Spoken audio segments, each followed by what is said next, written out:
তিনজন মুখোশধারী লোক এসে বলে যে তুই আমাদের ভাই ভাইদেরকে থানা নিয়ে অপমান করেছিস, 8 লক্ষ টাকা নিয়েছিস, এখন 8 লক্ষ টাকা দিবি, না হয় এলাকা ছেড়ে চলে যাবি।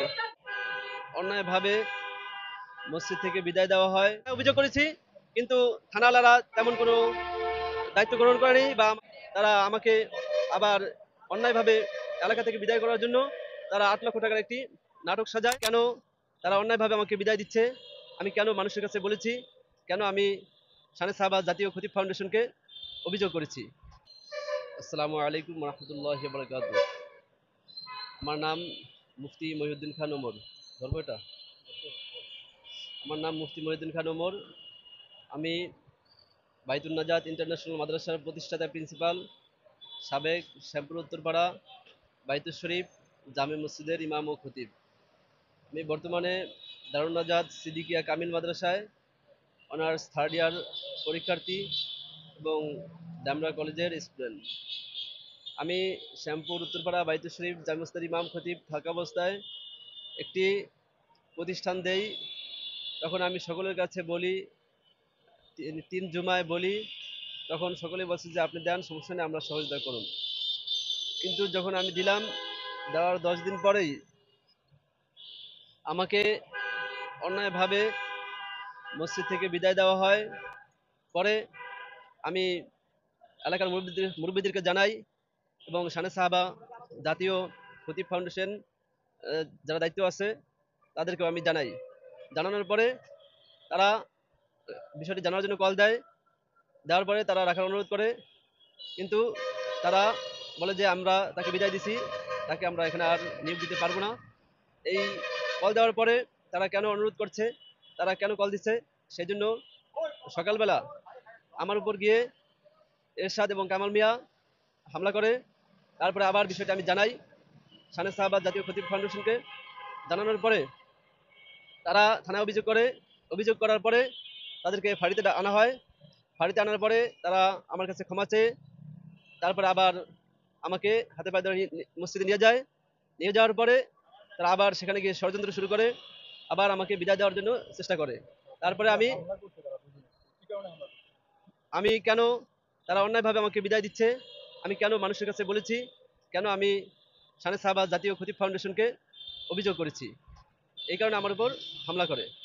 হামলা করার জি, আমি বলেছিলাম যে আমি এখানে প্রতিষ্ঠান দেওয়ার শুরুতে সকলের কাছে বলেছি, এখন তারা আমাকে অনুমতি দিয়েছে, আমি করেছি, কিন্তু এখন তারা বলে যে আপনার কোনো অপরাধ নাই, আপনার কোনো ভুল নাই, আমরা সিদ্ধান্ত দিছি আপনাকে আগামী 1 মাসের সময় দিচ্ছি, আপনি চলে যাবেন। আমি কই, আমাকে আমি যখন প্রতিষ্ঠানটা দিয়েছি তখন কেন বললেন না? যদি বলতেন যে না, আপনাকে আমি প্রতিষ্ঠান দেওয়ার শুরুতেই আমি বলেছিলাম দেখেন যদি আমাকে না রাখেন তাহলে বলেন, বা আমার কোনো সমস্যা থাকলে বলেন, আমি প্রতিষ্ঠান দিব না। তখন বলছে যে না, আপনার কোনো সমস্যা নাই, আপনাকে না রাখার কোনো চিন্তা ভাবনা নাই। কিন্তু যখনই দিলাম তখনই তারা আমার নামে মিথ্যা অভিযোগ দিয়ে অন্যায়ভাবে বিদায় করে। তখন আমি অভিযোগ করলাম কেন, সেই জন্য আমার উপর তারা হামলা করে। তারপরে ফাঁড়িতে যায়, গিয়ে আমাকে হাতে পায়ে ধরে ক্ষমা চেয়ে নিয়ে আসে। আনার পরে তারা আবার আমার বিরুদ্ধে ষড়যন্ত্র শুরু করে দেয়। তারপর আমি সেই মসজিদ থেকে চলে আসি। আমার প্রতিষ্ঠিত বাইতুন নাজাত ইন্টারন্যাশনাল মাদ্রাসাটি আমি পরিচালনা করতে থাকি, কিন্তু আমার এই প্রতিষ্ঠানটি বন্ধ করার জন্য তারা উঠে পড়া লাগে। তারপরে তারা অনেক চেষ্টা করার পরে তারা আমার প্রতিষ্ঠানটি বন্ধ করতে পারে না। বন্ধ করতে না পেরে তারা আমাকে আবার অন্যায়ভাবে এলাকা থেকে বিদায় করার জন্য তারা 8 লক্ষ টাকার একটি নাটক সাজায়। আমার কাছে গত 12 তারিখে একটা কল আসছে যে হুজুর আপনার নামে একটি দরখাস্ত দেওয়া আছে, এই দরখাস্তের ভিত্তিতে মসজিদে 2,10,000 টাকা অনুদান আসছে। এখন দরখাস্তে কোনো অ্যাকাউন্ট নাম্বার না থাকার কারণে টাকাটা ট্রান্সফার করতে পারছি না, আপনি যদি একটা অ্যাকাউন্ট নাম্বার দেন তাহলে আমরা টাকাটা পাঠিয়ে দিব। আমি সঙ্গে সঙ্গে বিষয়টি আমাদের মসজিদের কমিটি যারা আছেন তাদেরকে জানাই। জানানোর পরে তারাই আমাকে একটা অ্যাকাউন্ট নাম্বার দেয়, একটা ফোন নাম্বার দেয়। আমি সঙ্গে সঙ্গে যে আমাকে কল দিয়েছিল তাকে বলি, আর বলি যে দেখেন আমি মসজিদে এখন নাই, আমি একটি মাদ্রাসা নিয়ে আছি, আপনাকে এই ফোন নাম্বার দিছি, যেভাবে ভালো হয় আপনি টাকাটি পাঠান।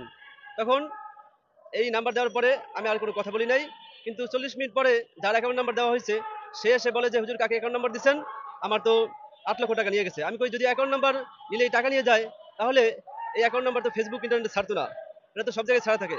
তখন আমাকে হামলা করার জন্য চেষ্টা করে, আমাকে বেঁধে রাখার চেষ্টা করে, আমাকে মারধর করার চেষ্টা করে।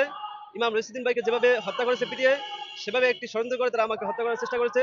তারপরে এলাকার লোকজন শুনে তাদেরকে সেখান থেকে তাড়িয়ে দেয়। তারপরে তারা থানায় গিয়ে মিথ্যা অভিযোগ করে। তারপরে আমাদেরকে ওসি সাহেব ডাকেন। ডাকার পরে ওসি সাহেব সবকিছু শুনে তারপরে তিনি বলেন যে এখানে হুজুরের কোনো দোষ নাই, এখানে একটা চক্র হয়তো এই কাজটা করেছে, আমরা খোঁজ খবর নিতেছি, যদি হুজুর কোনো এটার সাথে জড়িত আছে এরকম কোনো প্রমাণ পাই আমরা ব্যবস্থা নিব। কিন্তু কামাল মিয়া বলে যে না, হুজুরে টাকা নিছে, হুজুরে টাকা নিছে, তার নামে আমরা মামলা করুন। ওসি সাহেব বলেন যে এখানে মামলা করার কোনো জায়গা এখন পর্যন্ত নাই, এখন এই অবস্থায় মামলা হবে না। তখন সে মানে না, সে আমার নামে মিথ্যা অভিযোগ দিয়ে মামলা করে আমাকে হয়রানি করবে। তারপরে আমি রাত্রে ঘুমাই, ঘুমানোর পরে তিনজন মুখোশধারী লোক এসে বলে যে তুই আমাদের ভাই ভাইদেরকে থানায় নিয়ে অপমান করেছিস, 8 লক্ষ টাকা নিয়েছিস, এখন 8 লক্ষ টাকা দিবি, না হয় এলাকা ছেড়ে চলে যাবি। যদি 8 লক্ষ টাকা না দাস আর এলাকা ছেড়ে চলে না যাস তাহলে তোকে হত্যা করে ফেলুম, মেরে ফেলুম, বিভিন্নভাবে আমাকে হুমকি ধুমকি দেয়। এখন আমি খুবই নিরাপত্তাহীনতায় ভুগতেছি। আমি এখন সরকারের কাছে আবেদন করছি, যারা আমার উপর হামলা করেছে এবং হত্যা করার পরিকল্পনা করেছে তাদেরকে খুঁজে বের করে দৃষ্টান্তমূলক শাস্তির ব্যবস্থা করতে হবে। 2 নম্বরে, আমার আগামী 25 তারিখ পরীক্ষা এবং আমার মাদ্রাসা পরিচালনা করতে সমস্যা হচ্ছে। আমি যেন নিরাপত্তার সাথে মাদ্রাসা পরিচালনা করতে পারি এবং পরীক্ষা দিতে পারি, সেই ব্যবস্থা করতে হবে। আর 3 নম্বরে, মসজিদ কমিটি বা এলাকাবাসীর ইমাম বিদায়ের ক্ষমতাকে বাতিল করতে হবে। আজকে দেখা যায় এই কমিটি ইমাম বিদায় করার কারণে, তাদের ক্ষমতা থাকার কারণে তারা যে কোনো সময় একটা ইমামকে অন্যায়ভাবে বিদায় করে দেয়।